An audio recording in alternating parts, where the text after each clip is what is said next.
மெத்த விரிச்சு போடவான்னு கேள்வி எதுக்கு கேட்கிற மெல்ல மெல்ல அணைக்கும் போது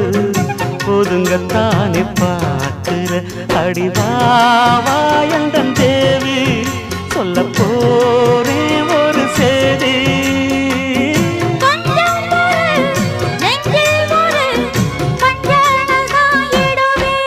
நானாத்து மேட்டு தோப்புக்குள்ள அடி அந்தி சாயும் நேரத்துல